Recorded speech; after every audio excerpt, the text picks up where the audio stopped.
गाड़ी चला रहे थे तेज, 4 लड़के कार में बैठे हैं, गाड़ी तेज चल रही है, तेज चल रही है, 120 की रफ्तार है और कितनी खींच लो तुम्हारी मर्जी है, मगर रोकना मुश्किल होता है मेरे भाई। फिर वो गाना अंदर चल रहा है स्क्रीन पे, अचानक वो क्या हुआ कि वो गाड़ी डिसबैलेंस हो गई, चारों की लाशें, इंतजार हो रहा है, खबरें आ गई, माँ रो रो के ठंडी हो गई, कब आएंगी मेरे बच्चों की लाशें, दोपहर से शाम हो गई, शाम से सुबह हो गई, अभी तक नहीं आई, क्यों, कहां गई लाशें? लाशें लगी है लाइन में, कहा? पोस्टमार्टम हाउस पर।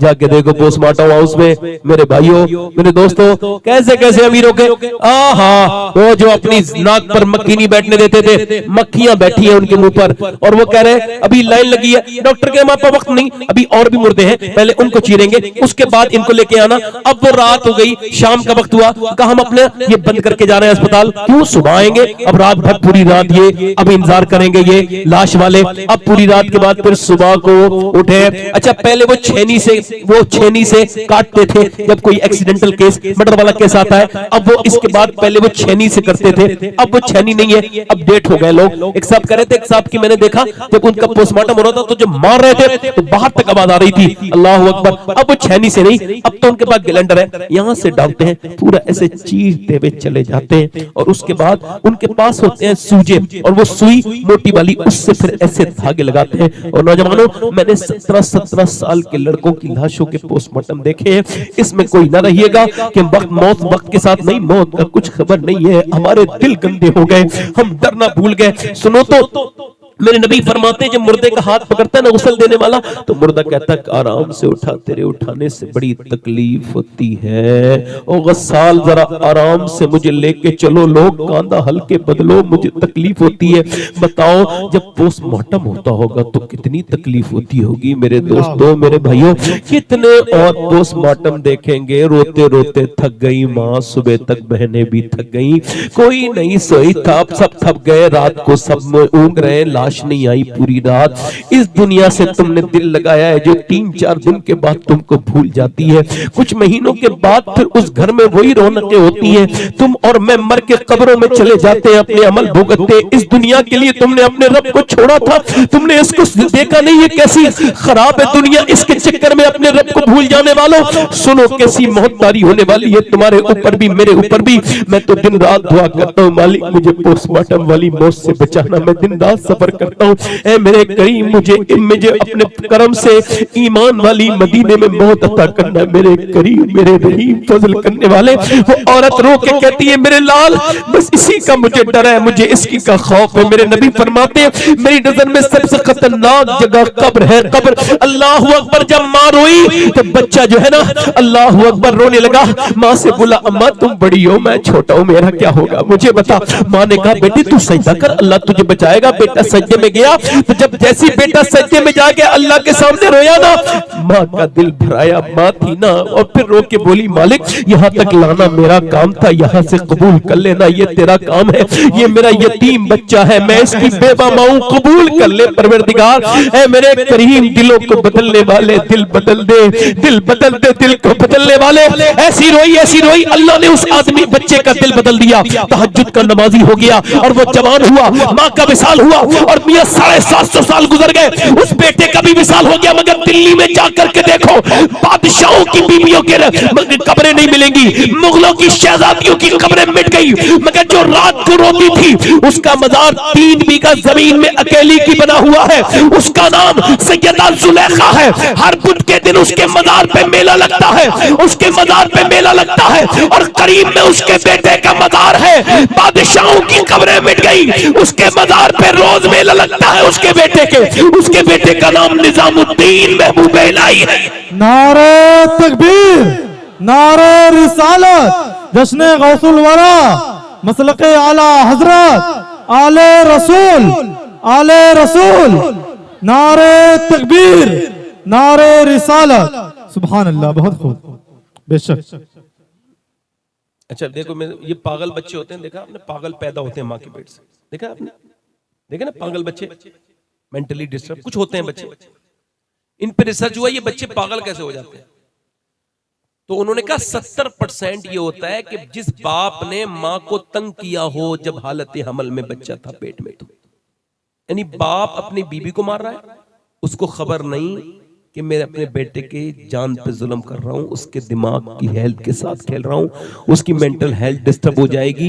जो अपनी बीबियों को मारते हैं प्रेग्नेंट मूवमेंट में, उनके बच्चे पागल हो सकते हैं, ऐसा मेडिकल साइंस कहता है। अब मेरी बात तरफ दो, वो औरत को हिदायत नहीं करता है ये खाना ये नहीं खाना, ये खाना ये नहीं खाना, कहता नहीं कहता है? आपने सुना कर ये खाना ये नहीं खाना, ये खाना। अब जैसे वो प्रेग्नेंट मूवमेंट में औरतें गई, सबसे ज्यादा दुआएं कबूल होती हैं। इमाम गजाली कहते हैं प्रेग्नेंट मूवमेंट में जब औरत के पेट में बच्चा होता है, वो दुआ करती है मालिक इसे मैं अपने पेट में रखी हुई हूं, मगर कर्म ये करना ये बेटा तो मेरा बने मगर तेरा सच्चा बंदा बन जाए मालिक। तो अल्लाह उसकी दुआएं कबूल करता है। मगर सुनो, वो डॉक्टर कहता है कि अगर तुम खाओगी, उससे कहता है ये ना खाना ये खाना, यानी वो कहता है सेब खाओगी तो विटामिन डी, इसमें सेब खाओगी तो आयरन बढ़ेगा, अगर तुम बादाम खाओगी तो आयरन बढ़ेगा, अगर तुम अपनी डाइट में ये रखोगी सेब संतरा रखोगी तो विटामिन सी बढ़ेगा, और अगर विटामिन डी के लिए तुमको खाना है तो तुम ऐसा करना कि अमरूद खाओगी। अब मुझे बताओ, अल्लाह का बनाया हुआ सेब संतरा अनार अमरूद अगर मां खाए हालत हमल में तो बच्चे पे असर हो जाए, तो क्या अल्लाह का कुरान माएं पढ़ेंगी तो बच्चे पे असर नहीं होगा? है बहुत खूब, हक है बेशक, सुभान अल्लाह, बेशक। अरे बोलो, होगा नहीं होगा? होगा। यानी आप के घर में जब अल्लाह फजल करे बच्चे की उम्मीद हो जाए किसी मेरी बहन को, तो सैयदी आला हजरत फरमाते हैं कि अगर कोई औरत अपने बच्चे को दूध पिलाते वक्त नबी पर दुरूद भी पढ़ दे, अल्लाह उसके बच्चे को आशिक रसूल बना देगा। सुभान अल्लाह। दिल लग रहा है खत्म कर दूं तकरीर? दिल लग रहा है? इन लोगों का नहीं लग रहा है जो उठ के जा रहा है भाई मेरा? देखें अभी 10:30 बजे तक इनको हाजत, 11:30 बजे ही हाजत हो गई। यही तो मामला है। अगर इनसे कह दो 1 लाख रुपए मिलेगा, पूरी तकरीर सुन के जाओ, ये मर जाएंगे, उठ नहीं सकते यहाँ से। मजाक की बात नहीं, सही कह रहा हूं मैं। फिल्म देखेंगे तो पूरी देखेंगे, एंड क्या होगा अपना एंड नहीं पता क्या होना है। अपने एंड का कोई ख्याल ही नहीं है कि मैं मरूंगा, कैसे मरूंगा, किस में ईमान पे मरूंगा कि नहीं मरूंगा। बोलो, ये मिसालों से बात समझाई जाती है। हक है।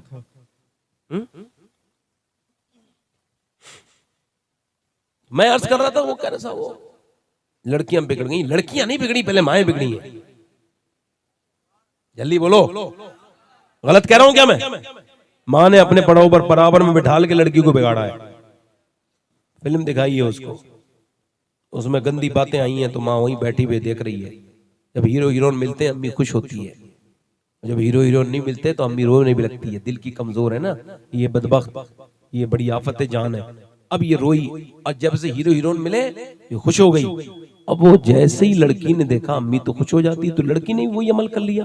अब कह रही हाय मेरी नाक कट गई। अरे तो तूने खुद कटाई ना बदबख्त, उसको फिल्में दिखाई तूने, उसके सामने रोई। जितना तू फिल्म के सामने रोई है, अल्लाह के सामने रोई होती तो तेरी बेटी नाक ना कटाती, सर तेरा फख्र से बुलंद कर देती। सुभान अल्लाह, सुभान अल्लाह, बहुत खूब। इतनी लड़कियां चली गई, मुसलमान लड़कियां फेसबुक चला रही हैं। ओहो, आलिमा और फेसबुक, आलिमा मुफ्तिया कादरिया और फेसबुकिया। हंसने की बात, मुसलमान लड़कियां फॉलोइंग के चक्कर में बर्बाद हो गई। इंस्टाग्राम पर फातिमा नाम रख के माज़अल्लाह नाचती है, माज़अल्लाह, ज़ैनब नाम है नाच रही है, बस चंद पैसों के चक्कर में, फॉलोइंग के चक्कर में। पैसा वैसा तो क्या, बस 2 मिलियन हो गए, इतने हो गए, इतने लाइक हो गए, इतने लाइक। ऐ जाहिल, तुझको खबर ही नहीं लाइक किसे कहते हैं। ये लाइक है या लाइक नहीं है?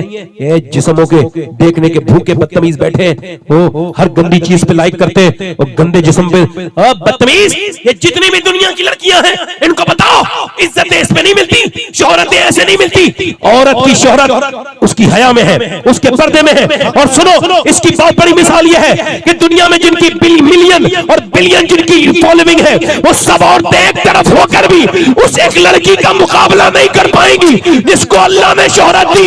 अभी कुछ दिनों पहले जिसने कर्नाटका में नारा लगाया था और कहा था जान दे सकती है मगर पर्दा नहीं उतार सकती, अल्लाह ने जितनी उसको इज्जतें दी है सारी इंस्टाग्राम की लड़कियां मिलकर। नारे तकबीर, नारे रिसालत, जश्न गौसुल वरा, मसलके आला हजरत सैयद शबाहत हुसैन साहब किबला, नारे तकबीर, नारे रिसालत। बहुत खूब, सुभान अल्लाह। बेशक जवाब नहीं। मैंने नबी के गुलाम हूं, आखिरी बातें कर रहा हूं मैं आपसे। हो सकता है मेरी जिंदगी की आखिरी तकरीर हो। मैं हर तकरीर को ये समझ के करता हूं कि अगर मैं मर जाऊं, कयामत कब्र में हुजूर की बारगाह में जाऊं, तो वो सरकार राजी हो जाए, मेरे नबी राजी हो जाए। कुछ भरोसा नहीं, सांसें कब थम जाएं, किसको कौन सा मर्ज लग जाए, कौन कौन सी बीमारी में मुब्तला होने वाला है। आजकल तो बड़ा तेज जमाना है ना। मेरी तरफ देखो मेरे भाइयों, इधर देखो, मैं आपको बताऊं, अल्लाह ताला आप पर फजल फरमाए, मेहरबानी करे, अपना करम करे। अल्लाह हम सबको अपनी आसानियों में रखे। एक बात अर्ज कर रहा हूं, अगर आपके माँ बाप अभी हैं और आप ये चाहते हैं कि बरकतें मिलें, तो माँ बाप की खिदमत भी शुरू कर दें। बेशक, बहुत खूब। एक औरत की बात और बता देता हूं। मदीने में एक औरत दुआ कर रही है, अल्लाह मेरे नबी जंग जीत जाए। क्या दुआ कर रही है? अच्छा, उसका बाप जंग में है, मगर वो ये नहीं कह रही है कि तलवारें चल रही है मेरा बाप खैरियत से आ जाए। नहीं, लाशें गिर रही है, नहीं, ईमान की मजबूत है। क्या कह रही है? अल्लाह मेरे नबी, सोइए मत, नहीं मेरे नबी जंग जीत जाए। भाई भी वही है, बेटा भी है, मगर ये दुआ उससे किसी ने आके कहा, सुनो हुजूर तो जंग जीत गए हैं, मगर तेरा बाप शहीद हो गया। तेरा बाप, अब बाप की मौत की खबर सुनना एक औरत के लिए तो बहुत बड़ी बात है। मैंने तो आज से 25 साल पहले सुना था ये खबर कि मेरे बाप का विसाल हो गया। वो दर्द मेरे दिल में आज तक वैसे ही हरा है, साथ में जाएगा। जब भी उनकी यादों की हवा चलती है, एकदम उनका नक्शा सामने आ जाता है कि वो बाप जिसकी लोगों को कदर नहीं होता ना। कोई तो ऐसा है कि घर में से बाप को निकाल रहा है, और कोई ऐसा है जो घर बना के रो रहा है, काश मेरा बाप होता। बड़ा दर्द होता है। जैसी भी औरत ने सुना ना, एकदम आंसू निकले गरम गरम टपके नीचे को, मगर कोई हाय नहीं की। कोई रोती है औरतें, उनको खबर ही नहीं कि रोना इतना जरूरी नहीं है जितना पर्दा जरूरी है। उधर वो मर्द भी आ रहे हैं, उधर मैयत रखी है बाप की, लड़की का दुपट्टा कहाँ है कुछ नहीं पता, और रोए जा रही है। और वो जाहिल जो अंदर देखने जा रहे हैं, वो बहुत बड़े वाले जाहिल हैं, उनको खबर ही नहीं। किसी घर में बगैर इजाजत जाना कितनी खराब बात है। वहां पे औरतें बैठी हैं, भाई तुम कौन जा रहे हो, तुमसे किसने कहा अंदर जाने को?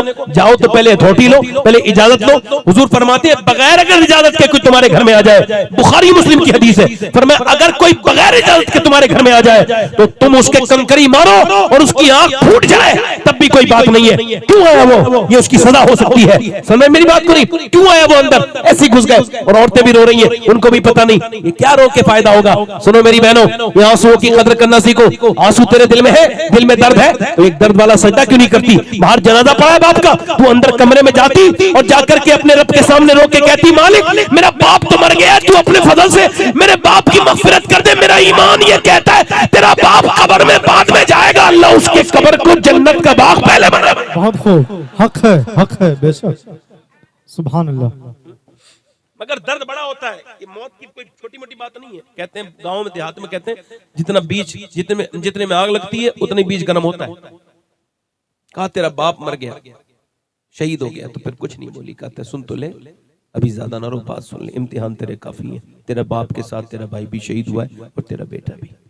कांपती हुई निकली जिधर, तो लोगों ने समझा ये जा रही है अपने बाप को देखने। किसी ने कहा नहीं नहीं, ये बेटे को देखेगी, माँ है, पर्दे में है।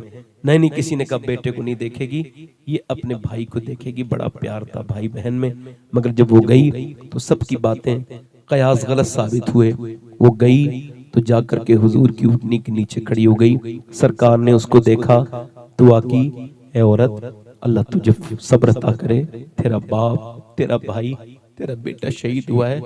हुजूर की तरफ देख के अर्ज करने लगी, या रसूल अल्लाह, मैं आपको देखने आई थी, आप सलामत हैं तो मेरा सब कुछ सलामत है या रसूल अल्लाह, आप सलामत हैं तो मेरा सब कुछ सलामत है या रसूल अल्लाह। और फिर वो अपने बाप के पास गई, बाप के जनाजे पे पर्दे में थी, भाई के जनाजे पे पर्दे में थी, बेटे के जनाजे में रो जरूर रही थी मगर पर्दे में थी। किसी ने पूछा क्यों रोती हो इतना, वो तेरे चेहरे पे पर्दा क्यों है और तू पर्दा अभी तक तेरा सलामत है, पर्दे का बड़ा ख्याल है, बाप भाई सब शहीद हो गए। कहने लगे मेरा पर्दा मेरा बाप रुखसत हुआ है, मेरा पर्दा तो अभी मेरे पास है ना, मेरा इस्लाम तो अभी मेरे पास है ना। ऐसी पर्दे वाली औरतें कहाँ गई? अच्छा ये बताओ, किसी खातून को ये शादियों में जाकर के बेपर्दा होने वाली को काश मैं ये बता सकता। अल्लाह का शुक्र है आज के जमाने में ऐसी लड़कियां नहीं देखने मिलेंगी, ऐसी औरतें, मगर हाँ है, अल्लाह का शुक्र है। ऐसी भी मैंने एक अंदाजा किया कि वो तकरीबन उस सहाबियात की मानने वाली थी, उनके बराबरी तो कोई कर नहीं सकता है। मगर फिर भी वो जो फिलिस्तीन के लोग हैं उनके ईमान बहुत मजबूत है, हम लोगों से तो बहुत ज्यादा, कि मियां उनके घर उजड़ गए, उनके ऊपर जो है ना बच्चे छोटे छोटे 15,000 बच्चे वो शहीद हुए जो 10,000 साल से कम थे। एक एक बच्चे के एक एक ब्रेड पे 3-3 बच्चे, 2-2 बच्चे हैं, उनको कोड़ के दिए जा रहे हैं। मगर वो औरतें, उन पर सलाम हो, अगर उनमें से एक औरत का एक जूता कोई मुझे लाके दे देना तो मैं सैयद हूं, इसके बावजूद वसीयत करता हूं कि अगर वो जूता मिल जाए तो कोई मेरे मरने के बाद मेरे कफन के ऊपर वो रख दे, ताकि मेरा अल्लाह उस जूते की वजह से मुझ पे करम करे। उन लड़कियों का बयान मालूम है क्या है? उन्होंने कहा हम रात को जब सोते हैं ना तो बुर्का ओढ़ के सोते हैं। कहा क्यों? कहा इस वजह से कि जब रात को सोते हैं ना तो इस वजह से कि जब रात को बम गिरता है तो सुबह को मलबा निकलता है, लाशें निकलती हैं। कहा फिर ये सोच के बुर्का ओढ़ के सोते हैं कि जब सुबह को हमारे घरों में जब बम गिरे और सुबह को हमारी जब लाशें निकले तो बेपर्दा नहीं होनी चाहिए, वो पर्दे में होनी चाहिए, ताकि कयामत के दिन हुजूर की बेटी की बारगाह में जब जाए तो ये कह दें हुजूर की बेटी सैयदा, हमने अपना घर देख लिया उजड़ता हुआ, बच्चों की लाशें उठाई मगर हमारे पर्दे अपनी जगह से नहीं हिले, हम कुरान पढ़ते पढ़ते शहीद हुए।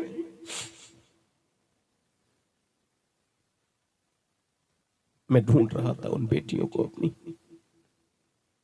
हुजूर की बेटी दुनिया से जा रही है, रुखसत होने वाली है, 6 महीने तक मुस्कुराई नहीं हुजूर की विसाल के गम में। हुजूर की कब्र की मिट्टी उठाती थी और ऐसे करके सूंघती थी सैयदा फातिमा और कहती थी अली, मेरे बाप की मिट्टी में अल्लाह ने वो खुशबू रखी है कि जो इसको सूंघ लेगा कभी उसको मुश्क की खुशबू भी अच्छी नहीं लगेगी। 6 महीने तक मुस्कुराई नहीं, एक दिन बोली मेरा इंतकाल हो जाएगा। हज़रत अली का कैसे, क्या पता आपको? कहने लगे मैंने अब्बा को ख्वाब में देखा है, 25-26 साल की उम्र है, कोई उम्र है 25-26 साल की उम्र, हसन हुसैन छोटे हैं, सारा काम कर दिया है, मेरे बच्चों का ख्याल रखना, दुनिया से जा रही हूँ। अब्बा को ख्वाब में देखा था। मैंने पूछा अब्बा क्या देख रहे हैं? कहा अब्बा कुछ ढूंढ रहे थे मेरे अब्बा ख्वाब में। मैंने पूछा मेरे प्यारे अब्बा क्या ढूंढ रहे हैं? मेरी फातिमा मैं तुझे ढूंढ रहा हूँ, मेरी बिटिया मैं तुझको ढूंढ रहा हूँ। इसका मतलब यह है कि मैं दुनिया से चली जाऊंगी, मेरे बच्चों का ख्याल रखना। फिर रोने लगी अचानक। हज़रत अली बोले क्यों रोती हैं? इस वजह से कि जीते जीते पर्दा किया है, इंतकाल के बाद जब लोग ऊपर चादर डालते हैं तो ये जाहिर हो जाता है मैयत कितनी मोटी है, कितनी पतली है। मैं ये सोच के रोई, मैंने जीते जीते पर्दा किया है कि इंतकाल के बाद किसी को ये खबर ना हो जाए कि फातिमा कितनी मोटी है, कितनी पतली है। मेरा इमाम कहता है जिसका आंचल न देखा मोह महर ने उस रिदाए नज़ाहत पे लाख। हज़रत अली कहते हैं जब हुजूर की बेटी मेरे घर में दुल्हन बन के आई थी मैं उस दिन भी रोया था।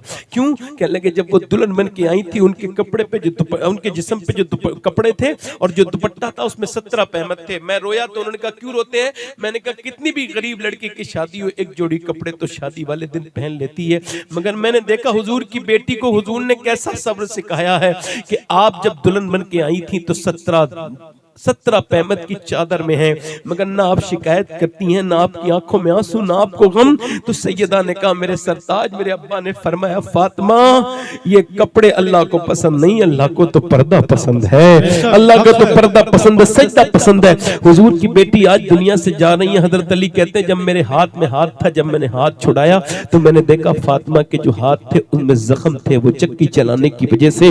मेरी बहनें कल कयामत के दिन क्या हुजूर की बेटी को जवाब देंगी। हमारी शादियों में पता चलता है हम कितने दीनदार हैं। यहां तो सभी दीनदार लग रहे हैं, बेशक। हमारी बेटियों का लिबास बताते हैं हम कितने दीनदार हैं। इमाम हुसैन का फरमान है कि औरत का पर्दा बताता है कि आदमी कितना गैरतमंद है।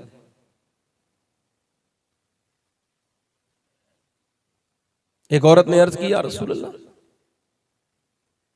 सारी चीजें तो मर्दों को मिल गई, शहादत भी मर्दों को मिल गई, जंग में भी मर जाएंगे, हमें क्या मिला? हुजूर ने फरमाया, तुम अपने घर में पर्दा करोगी, अल्लाह तुमको भी मैदान जिहाद का सवाब अता फरमाएगा। बेशक, हक है। माशाअल्लाह, हमारे राशिद मरकजी साहब तशरीफ ला रहे हैं। आप लोग तशरीफ रखें, सब बैठे रहे, कोई बात नहीं।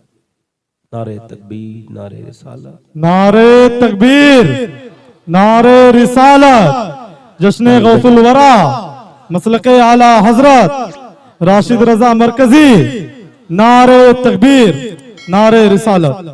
मैं आपसे अर्ज कर रहा था, आखिरी बात,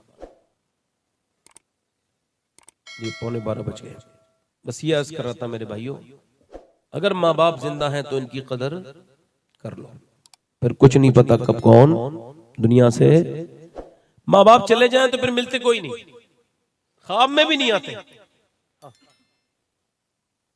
मैंने देखा लोगों को, अम्मी कब्र पे रो रहे हैं, क्यों रो रहे हो? तुम नहीं तो मारा अम्मी को, तुमने टेंशन दी है उसको बार बार, तुम ही उसे परेशान करते थे। अच्छा, कोई ये कहे कि राशिद मरकजी साहब आशिक रसूल नहीं है तो उसके ईमान पे कोई फर्क नहीं पड़ेगा। अगर कोई ये कहे मौलाना अब्दुल करीम साहब या हमारे हजरत ये नाजिम साहब ये आशिक रसूल, फर्क नहीं पड़ेगा।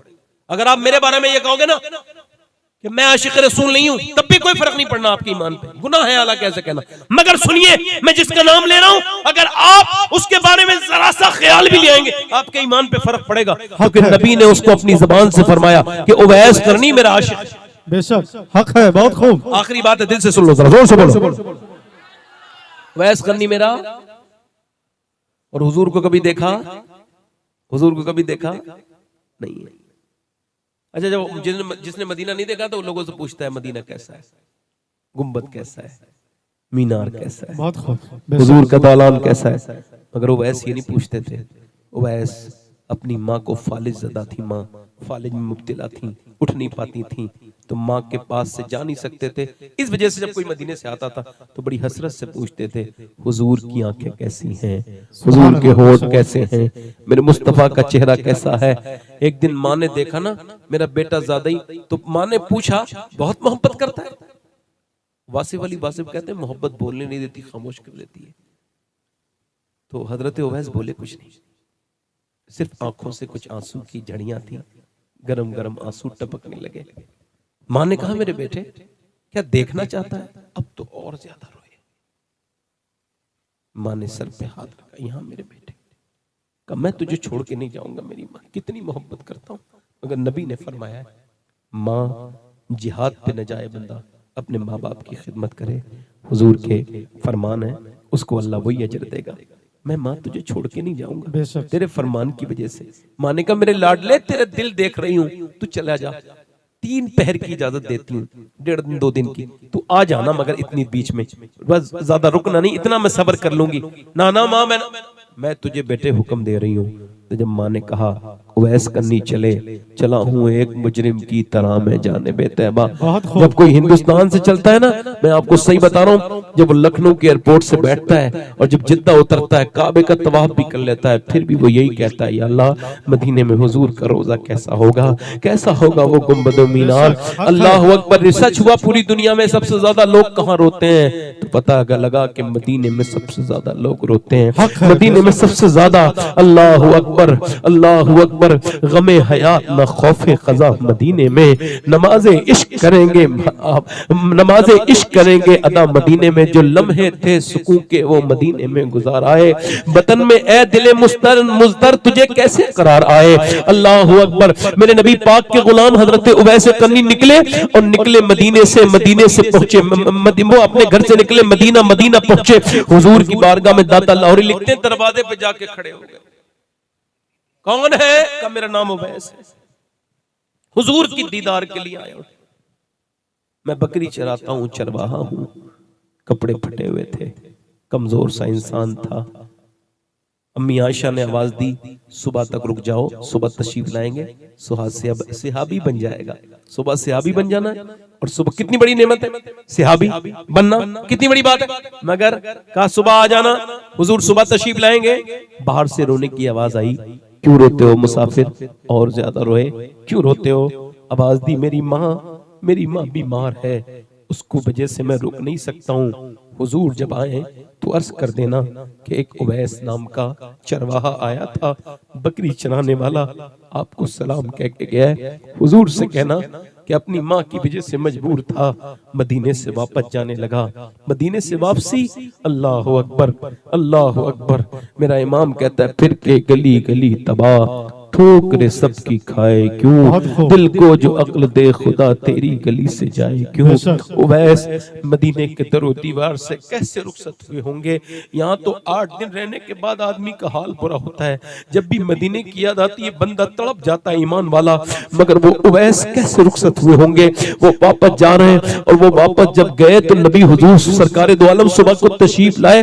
बेखबर हो गुलामों से वो आका क्या है। फरमाया, ए मेरी आयशा, कौन आया था मेरे दरवाजे पे, बड़ी खुशबुएं हैं, कौन आया था?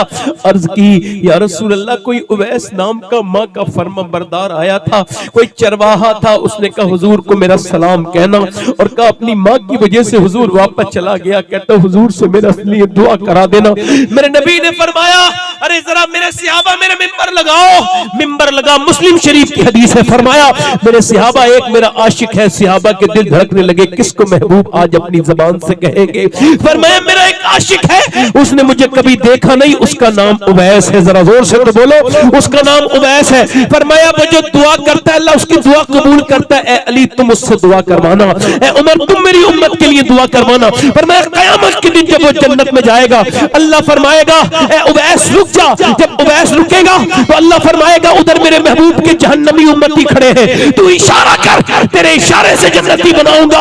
अल्लाह के रसूल फरमाते हैं, उसके एक इशारे से मेरे जहन्नमी उम्मती जन्नती बनेंगे। और अल्लाह फरमाएगा, ऐसा बदला देता हूं मैं माँ बाप की फर्मा बरदारी। है बहुत खूब, क्या कहने। बेशक, कौन से पीर के पीछे दौड़ो, कौन से मजार पे गए, कहां अगर माँ बाप नाराज है तो सब कुछ बेकार है। बेशक हक है।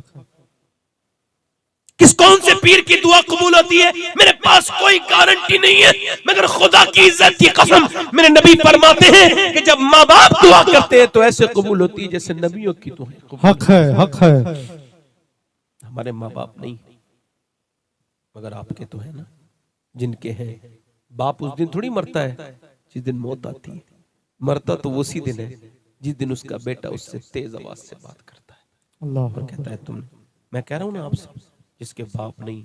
एक मैं मौलाना का साफा बांध रहा था किशनगंज में, रोने लगा हाफिज। मैंने उसको सीने लगाया, इतना क्यों रोते हो, क्या बात है, खुशी का दिन है। कहने लगे, मेरे बाप ने सैयद साहब रक्षा चला के कहा था, दिल्ली में चलाता था, मेरे बेटे तू मेरे बराबर हो गया है, मगर उस दिन तक मैं देख रहा हूं जब तू आलिम बनेगा मेरा दिल ठंडा हो जाएगा। कहते एक्सीडेंट में मेरा बाप मर गया, आज वो माली नहीं है जिसने इस पौधे को लगा के पेड़ बनाया है। मैं सोच रहा हूं सब है मगर बाप नहीं। जीते जी इस बाप की कदर कर मेरे भाई, चला गया मिलेगा कभी नहीं। इस फितन की दौर में आखिरी बात मेरी यह, तौबा कर ले मेरे अपने रब से, तो तेरी तौबा कबूल करेगा, माफ करने वाला है, माफी दे देगा। मूसा अलैहि सलाम के जमाने में एक औरत एक आदमी के पास आके बोली, मुझे कुछ दे, मेरे बच्चे भूखे, मेरा आदमी इंतकाल कर गया। उसने कहा, मैं तुझे कुछ दूंगा, तुझे बड़ा पसंद करता हूं, एक रात मेरे पास आ जा, दे दूंगा। मुझे तो हर रात नहीं लड़की चाहिए, नई औरत चाहिए, तू आ जाना, वादा कर जा। उसने कहा "ए, मैं अपना जिस्म बेचने नहीं आई हूँ", वापस चली गई। मगर फिर जब बच्चे रोए, घर गई तो चुपट गए, अम्मा खाना लाओ। खाना लाई, एक बच्चा बेहोश हुआ, बेचारी मजबूर माँ आई, बोली जो तेरा दिल चाहे रात को कर लेना, मैं आ जाऊंगी, अभी तू पैसे दे दे। वो पैसे लेके खाना खिला के रात को आई, कमरे में अंदर बंद है, लॉक है, कोई नहीं है, ये बिस्तर पे है। वो बिस्तर पे आया, वो इसके साथ बुरे इरादे से आगे बढ़ा, इसके करीब गया, हाथ पे हाथ रखने वाला था कि इसकी आंखों में मोटे मोटे आंसू और हाथ इसके कांपने लगे। का क्यों रोती है, पैसे नहीं मिले? का पैसे सब कुछ थोड़ी होते हैं, ईमान भी कुछ होता है। का क्या मतलब? का मतलब ये है कि जब मैं सजदा करती हूँ तब भी अल्लाह देखता है, और जब मैं जिना करवाने आई हूँ तब भी मेरा अल्लाह देख रहा है। तो उससे यही कह रही हूँ, ए मेरे करीम, मेरे रहीम, तू अपनी बंदी की मजबूरी को जानता है। मैं मजबूर हूँ, मेरे बच्चे अगर भूखे न होते और मैं ममता की मारी न होती तो मैं कभी जिना न करती। मालिक तू खुद गवाह है कि मैंने अपनी जिंदगी में कभी जिना नहीं किया। मेरे मालिक मुझे माफ कर दे, मुझे माफ कर देना। ऐसी नेक बंदी रोई कि उस बदकार का दिल अल्लाह ने बदल दिया। कैसा फजल करने वाला है। बोला जब मैं तुझे अपनी बहन बनाता हूँ, ले ये पैसे ले। वो तो चली गई, सजदे में जाके बोला मालिक एक दिन आई थी, हाथ तक नहीं लगवाया और मैंने तो कितनी इज्जतों को लूटा है, मेरा क्या हाल होगा। ये कह के वो रो गया, सो गया, मुझे माफ कर दे, तौबा करके सोया। सुबह को दरवाजा खुला, दरवाजे पे दस्तक हुई, कौन? कहने लगे मेरा नाम मूसा है, अल्लाह ने तुझे सलाम पहुंचाया है, अल्लाह तुझे सलाम कहता है। कहने लगे मूसा कोई गलत रास्ते पे आए हो, ये तो सबसे बदकार आदमी का घर है, इससे बुरा कोई आदमी नहीं इस इलाके में, गलत पते पे आ गए। मूसा अलैहि सलाम बोले तूने कोई नेकी की है? कहने लगा हाँ, एक औरत की पूरी बात बताई और उसके बाद बोला मैं रोया। कितना रोया? का मेरा पूरा चेहरा भीग गया था रोने से। तो मूसा बोले अल्लाह ने मुझसे भेजा है और कहा है मेरे बंदे से कहना वो जो रात रो रहा था ना, उसके आंसू मुझे पसंद आ गए, बेशक पसंद आ गए, माफ कर।